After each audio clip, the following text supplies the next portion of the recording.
la mort de quelqu'un n'est jamais liée à un seul facteur, sauf s'il s'agit d'un cancer ou d'une maladie. Bon, il a eu une attaque cardiaque pendant la nuit.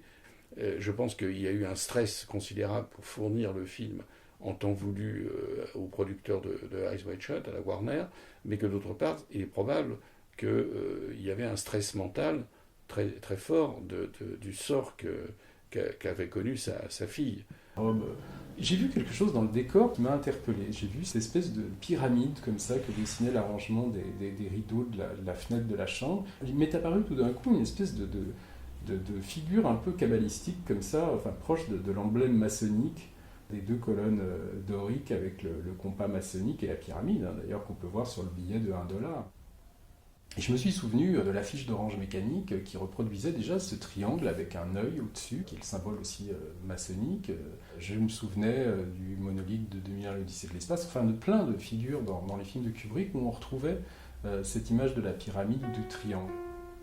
D'ailleurs, vous pouvez voir, il épousait une femme, Christiane Harlan, qui était la nièce de Veit Harlan, qui est quand même le cinéaste qui a réalisé l'un des films phares du nazisme, qui s'appelle Le Juif Zus. Elle pourrait très bien être très indépendante de son oncle, et elle a même donné des interviews pour dire qu'il ne faisait que ce qu'on lui demandait. S'il avait refusé, il aurait peut-être couru un danger. Elle a essayé peut-être de le protéger, peut-être que c'est vrai. Mais en tout cas, Le Juif Zus, c'est un des films phares du film antisémite. Enfin, je ne sais pas si vous l'avez vu, moi j'en ai vu des extraits, c'est même assez délirant. Vous voyez un juif, et après, vous voyez en fondu enchaîné, il y a un rat. C'est-à-dire, on vous compare vraiment les juifs et les rats de manière visuelle, comme ça. Donc c'est quand même... Ça fait pas débat, quoi. Je me voyais vraiment un film qui avait des parentés avec un film que Kubrick aimait beaucoup, hein, Eyes Wide Shut. Pour moi, ça c'était un peu comme Rosemary's Baby, c'est-à-dire c'était une femme comme ça, qui était sous le contrôle d'un culte satanique. Et j'y voyais un film dans ce registre-là, quoi, où rien n'était vraiment dit, mais c'était suggéré. Alors chez Polanski, ça va beaucoup plus loin, hein, mais je voyais un truc comme ça.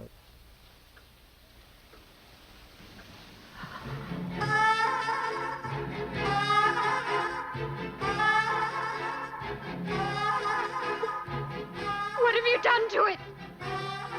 What have you done to its eyes? He has his father's eyes.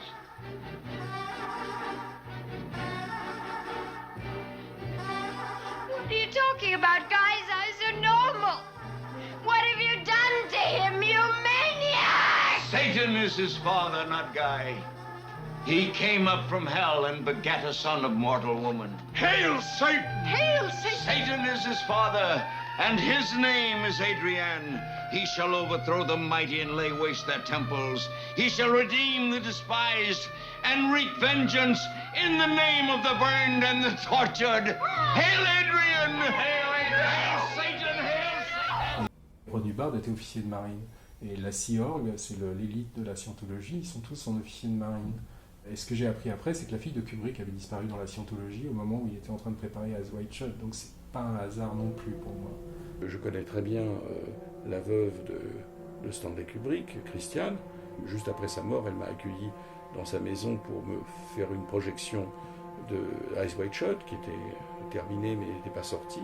Et elle m'avait confessé que l'aînée des deux filles de Kubrick était prisonnière de l'église de Scientologie depuis 1998, juste un an avant Eyes Wide Shut, et elle n'a plus revu son père depuis. Elle est venue à l'enterrement de son père accompagnée de 2 gardes du corps qui l'ont raccompagnée à l'aéroport et ils sont repartis avec elle. Et sa sœur est morte d'un cancer 7-8 ans après. Elle n'est pas allée à l'enterrement de sa sœur. Et l'Église exerce un racket, des pressions pour obtenir de l'argent. Mozart à ce moment-là aussi, hein, ce qui est très étrange dans une taverne new-yorkaise. C'est une musique maçonnique hein, aussi, hein, parce que Mozart était maçon. Donc on a l'impression qu'il y a une sorte de requiem comme ça pour une enfant perdue, pour une enfant déchue. J'y vois un petit peu ce que Kubrick pouvait ressentir vis-à-vis de sa fille, comme ça, qui avait disparu, qui lui avait été arrachée. Et ça rend le film, je trouve, encore plus poignant et plus personnel.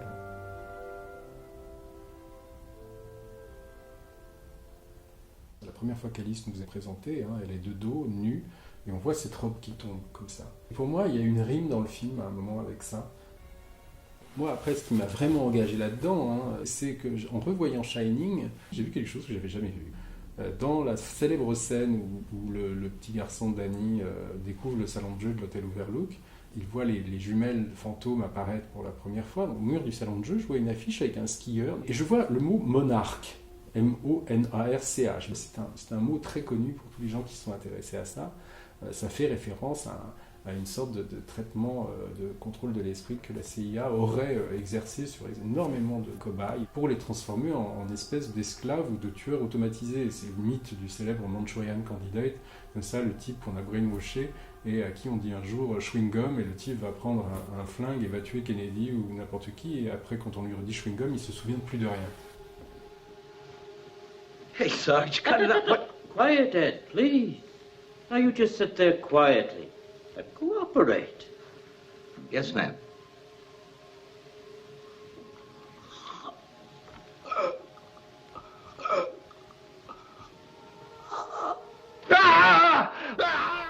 Il y a des livres qui ont été écrits sur ce traitement. Monarch est une fraction de MK-Ultra.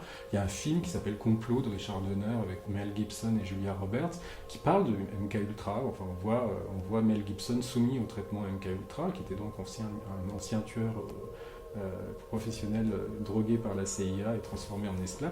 Et ça fait complètement sens avec Kubrick. C'est-à-dire, c'est comment transformer l'humain en robot, quoi. Alors, la manipulation mentale chez Kubrick, elle est un peu à l'œuvre partout. Enfin, le contrôle de l'esprit, c'est bien sûr l'ordinateur de 2001 qui lit sur les lèvres des astronautes, qui est capable quasiment d'anticiper leurs mouvements, enfin, comme une espèce de génie. Vous avez bien sûr le personnage de Jack Nicholson qui est complètement sous influence des fantômes de l'hôtel, qui commence à le brainwasher aussi pour le convaincre de tuer sa femme et son fils. Vous avez le sergent instructeur de Full Metal Jacket qui endoctrine quasiment ses troupes pour en faire des robots. Tous ces traitements de l'esprit, MK-Ultra, traumatisent des gens de manière extrêmement violente pour les briser et pour les reconstruire. Comme si on effaçait absolument tout ce qu'ils avaient comme mémoire et on les reconstruit avec des techniques extrêmement complexes qui peuvent allier l'hypnose, le traitement par drogue, pour les conditionner et fragmenter surtout leur personnalité. C'était mis en place en fait par des nazis. Au départ, c'est les gens dans les camps de concentration qui étaient chargés de faire des expériences sur les prisonniers, les fameux docteurs Mengele et compagnie, qui ont été exfiltrés par les Américains à la fin de la guerre dans une opération qui s'appelait l'opération Paperclip. Et ces gens-là sont venus travailler pour le compte de la CIA après, dans des asiles d'aliénés.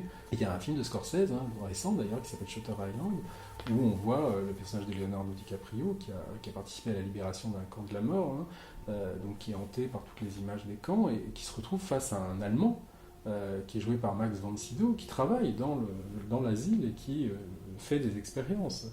Vous avez par exemple le film célèbre de John Schlesinger qui s'appelle Marathon Man, où on voit un personnage joué par Laurence Olivier, inspiré de Mengele, carrément, qui travaille avec la CIA, quoi. Qu'est-ce que c'est que le docteur Folamour de Kubrick, sinon un ancien nazi qui collabore avec le gouvernement américain. Donc là, les survivances de l'humanisme dans les institutions américaines, c'est quelque chose qui l'interpellait, quoi. Le traitement qu'on voit dans Orange Mécanique, c'est quelque chose qui est extrêmement proche de ce que peut être MK-Ultra. C'est-à-dire, c'est briser quelqu'un, c'est-à-dire s'il a été violent, on lui fait subir la violence pour le transformer après en mouton, c'est-à-dire le déposséder de son libre arbitre.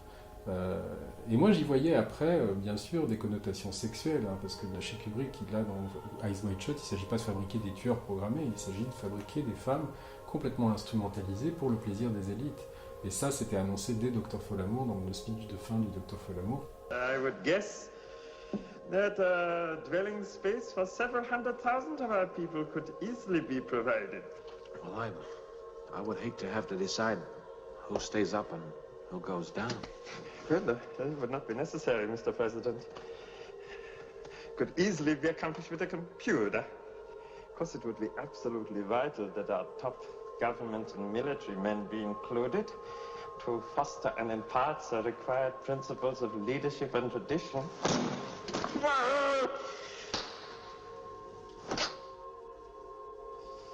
Actually, they would breed prodigiously, eh? There would be much time and little to do. But with the proper breeding techniques and a ratio of, say, 10 females to each male, I would guess that they could then work their way back to the present gross national product within, say, 20 years. J'ai lu un livre soi-disant écrit par une femme qui aurait été sous contrôle de l'esprit. Elle raconte comment elle a été victimisée par son père, sa famille, violée à plusieurs reprises, pour en faire un personnage complètement dépossédé de toute volonté et prête à servir d'esclave sexuel à Ronald Reagan, enfin pour des gens qui sont nommés dans le livre. Et ça décrit quand même des choses sur la réaction du cerveau face à des traumas de type Monarch et MK Ultra. Et elle racontait qu'elle avait une acuité plus développée, qu'elle voyait des choses plus clairement, qu'elle semblait entendre des choses plus clairement. Et ça fait penser au gamin de Shining qui a cette habilité comme ça à voir les choses dans le passé, dans le présent, dans le futur, différemment.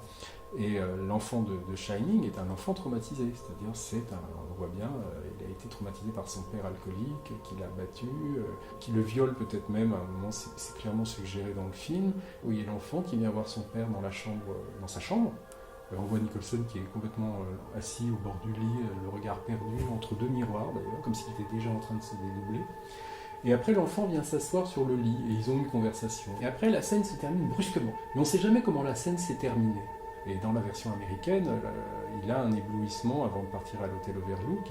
Et Shelley Duvall laisse entendre au médecin que ça a commencé à partir du moment où Jack Nicholson s'est mis à brutaliser son fils, comme si le Shining était apparu à ce moment-là. Et ça faisait le lien avec ce que racontait Cathy O'Brien, cette femme, dans son livre, c'est-à-dire que le trauma déclenchait une espèce de perception nouvelle des choses, comme avec une acuité plus grande.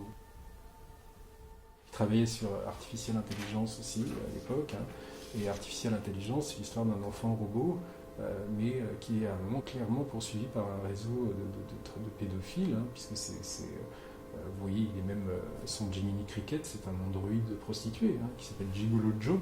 Et pour moi, c'était une autre obsession de Kubrick, ça c'était vraiment les réseaux pédophiles et l'abus sur les enfants. Donc, je parle aussi des abus faits sur les enfants. C'est quelque chose qu'on retrouve dans beaucoup de films de Kubrick, dans Lolita, puisque Peter Sellers travaille pour un réseau pédophile et Lolita quand même décrit une sorte d'amour pédophile quand même.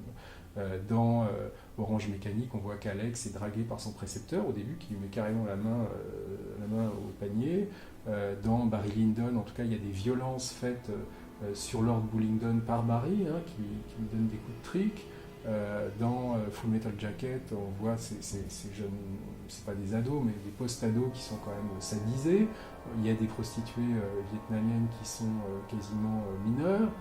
La tueuse à la fin a l'air d'avoir 15-16 ans, c'est presque déjà une tueuse programmée aussi pour le Viet Cong.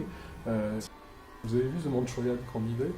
On voit le personnage de Laurence Harvey, qui est le tueur programmé, qui a des cauchemars pendant la nuit, et il se voit en train de participer à des réunions Tupperware avec des ménagères américaines. Et tout d'un coup, une ménagère se transforme en asiatique. Et on voit clairement que le truc de la réunion Tupperware est une espèce d'image qui a dû lui être implantée pour cacher le traumatisme et le lavage de cerveau fait par les Coréens, puisque ça se passe pendant la guerre de Corée. Voilà, de la même manière, Frank Baum, qui écrivait donc Magicien d'Oz, était un type qui faisait partie d'une espèce de société occulte, la théosophie.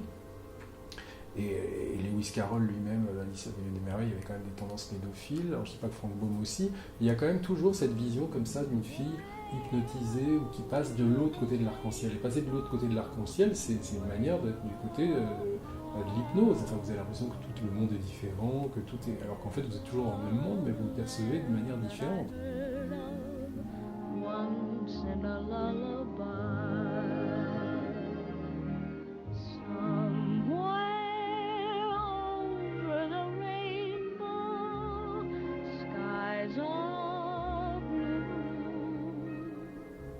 Pourquoi le traitement de lavage de cerveau dérivé du traitement MK Ultra s'appelait Monarch?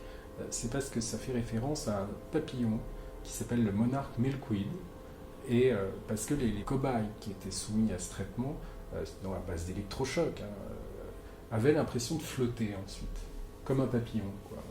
Il y a cette idée que la chenille devient papillon, donc de transformation comme ça du cobaye aussi. Un peu loin, mais c'est dans le film, on le voit.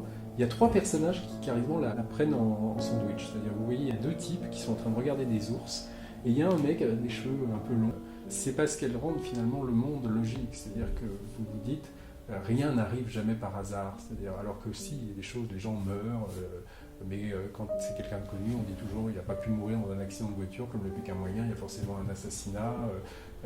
Et c'est pour ça que ces thèmes-là sont très cinégéniques. Blowout parle entièrement de ça. Mais dans la vie de